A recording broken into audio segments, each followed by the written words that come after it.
안녕하세요. 법도사 옥변 옥승희 변호사입니다. 안녕하십니까 변호사님. 예?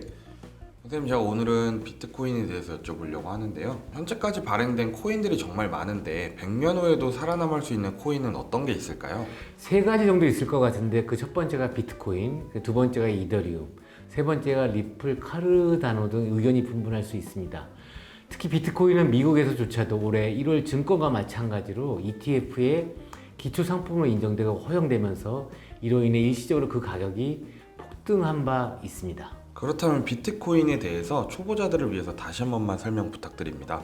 비트코인은 가장 잘 알려진 암호화폐 중 하나로 가장 큰 시장 점유율을 가지고 있고 탈중앙화된 시스템과 강력한 보안 기능을 갖추고 있으며 글로벌로도 널리 인정받고 사용되고 있습니다. 비트코인은 2008년에 그 사토시 나카모토라는 가명을 사용한 개발자 또는 개발팀에 의해 만들어진 최초의 분산형 디지털 화폐 내지 가상 화폐입니다. 비트코인은 중앙은행이나 정부와 같은 중앙 당국이 개입하지 않는 분산형 기술인 블록체인을 기반으로 합니다.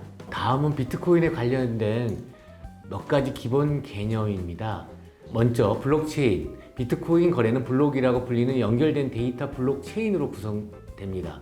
이 블록은 거래 기록을 안전하게 저장하고 검증하는 역할을 합니다. 둘째, 탈중앙화입니다. 그 비트코인은 중앙은행이나 정부와 같은 중앙기관이 아닌 분산된 네트워크에서 운영됩니다. 이는 거래, 즉 트랜잭션의 투명성과 보안을 강화하는 데 도움이 됩니다. 셋째, 채굴입니다.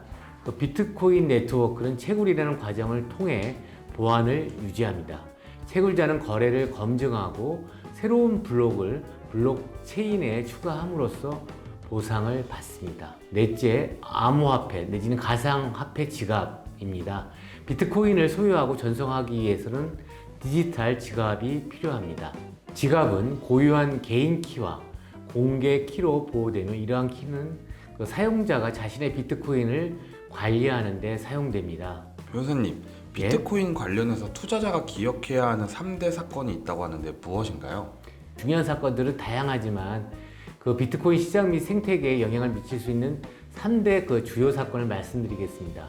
이 사건들은 2014년 그리고 2017년 일어났습니다.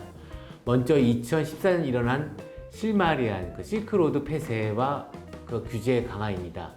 2014년에는 세계에서 가장 큰 비트코인 거래소 중 하나인 실마리안이 닫혔습니다. 이 사이트는 그 어둠의 인터넷에서 그 불법 상품 및 서비스를 거래하는 데 사용되었습니다. 이러한 사건은 그 정부와 규제기관의 주목을 끌며 그 비트코인과 암호화폐에 대한 규제 강화가 일어날 수 있음을 시사했습니다. 둘째, 그 2017년 일어난 비트코인 가격 변동성과 버블입니다. 2017년에 비트코인 가격이 급등하면서 투자자들의 주목을 받았습니다. 이러한 가격 상승은 글로벌한 매우 높은 관심을 불러일으키며 일부 투자자들이 이를 투자 기회로 보았습니다. 그러나 가격의 급등은 어느 순간에는 조정을 일으켰고 이는 버블이라는 용어로 언급되기도 했습니다. 투자자들은 비트코인의 가격 변동성을 신중하게 모니터링해야 합니다. 셋째, 같은 시기에 일어난 그 비트코인 하드포크입니다. 2017년 8월에는 비트코인의 스케일링 이슈를 놓고 그 사용자들 간의 의견이 분분해졌고 이에 따라 비트코인 캐시라는 하드포크가 발생했습니다. 그 하드포크는 그 기존의 블록체인에서 새로운 블록체인을 파생시키는 것을 의미합니다. 이와 같은 그 3대 이벤트는 비트코인 그 커뮤니티 내에서 의견 분분과 불확실성을 초래하였으며 투자자들은 비트코인 생태계의 기술적인 변화에 대해 주의 깊게 살펴봐야 했습니다. 변호사님, 마지막으로 비트코인의 가치와 전망에 대해서 답변 부탁드리겠습니다. 비트코인의 그 가치와 전망은 여러 요인의 영향을 받고 또 투자자들 간의 의견이 분분합니다. 특히 비트코인 그 초창기 때 그 비트코인을 대량으로 소유하고 있는 이른바 고래들 때문에 시장이 교란될 수 있습니다. 비트코인의 가치와 전망 관련 그 고려사항에 대하여 말씀드리도록 하겠습니다. 첫째, 그 유한한 공급량입니다. 비트코인은 총 공급량이 2,100만 개로 고정되어 있어 인플레이션을 피하고 통화 가치를 유지할 수 있습니다. 둘째, 분산형 기술과 탈중앙화입니다. 그 블록체인 기술을 기반으로 한 비트코인은 중앙기관의 개입 없이 운영되며 이는 분산된 특성과 탈중앙화를 강조합니다. 다만 중앙기관의 개입 없이 운영되면서 마약 거래 등 불법 거래의 거래 수단, 또 세금 포탈, 뇌물 내지 불법 상속 등으로 이용될 수가 있습니다. 셋째, 수요 증가입니다. 이와 같은 이유로 비트코인은 글로벌 수요 증가와 함께 그 디지털 화폐로서의 수요가 계속 높아지고 있습니다. 넷째, 일부 투자자들은 전통적인 금융 시스템에 대한 불신 및 변화 요구로 인해서 비트코인을 안전한 자산으로 간주하고 있습니다. 다섯 번째, 가격 변동성입니다. 2017년에 버블 사태에서 보는 바와 같이 비트코인은 그 높은 가격 변동성을 가지고 있어서 투자자들은 그 시장의 불확실성을 감안하고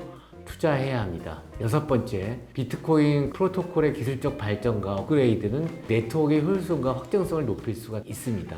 일곱 번째로는 각국의 그 규제 환경은 그 비트코인 시장에 큰 영향을 미칠 수 있습니다. 규제 강화 또는 완화는 가격과 수요의 변화를 가져올 수 있습니다. 대표적인 예로 중국이 암호화폐를 규제하고 또 미국이 ETF에 비트코인을 기초상품화하는 것이 대표적인 예가 될 수 있습니다. 여덟 번째, 비트코인 네트워크의 기술적 문제나 보안 위협은 시장에 부정적인 영향을 미칠 수 있습니다. 특히 개인의 부주의로 가상화폐 지갑의 비밀번호를 잊어먹거나 지갑 자체를 잃어버리는 경우, 북한 등 그 범죄 단체가 조직적으로 해킹하는 경우 등이 있습니다. 마지막으로 이미 비트코인 대체 투자 수단으로 인식되고 있고 ETF 기초 상품으로 이용되는 등 대부분의 많은 투자자들이 금융 포트폴리오를 다각하기 위해 비트코인을 대체 투자 수단으로 고려하고 있습니다. 결국 종합하면 투자자들은 비트코인에 대한 종합적인 이해와 리스크 관리가 필요하고 특히 그 비트코인의 고유한 특성과 시장 동향을 주의 깊게 모니터링해야 하며 무엇보다 고위험 고수익 투자로 간주되므로 신중한 판단과 조언을 통해 투자해야 하는 것입니다. 네, 변호사님 답변 감사합니다. 비트코인에 대해서 가치와 전망 그리고 사건 등에 대해서 잘 알고 가겠습니다. 오늘도 좋은 답변 감사합니다. 감사합니다. 법도사 옥변 옥성기 변호사였습니다.